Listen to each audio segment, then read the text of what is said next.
والشخير ده يعني اسبابه بالنسبه بتبقى معتقده ان هي اللحميه، يعني عشان مم. الاشهر في الاطفال مم.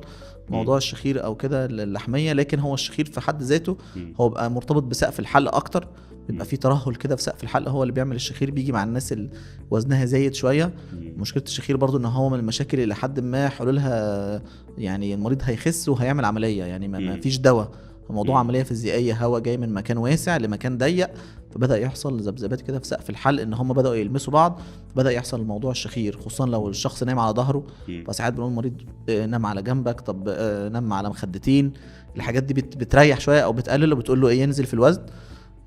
لكن لا طبعا ساعات بنعمل عمليات كتير جدا في موضوع مم. الشخير ده عشان خاطر الموضوع ده.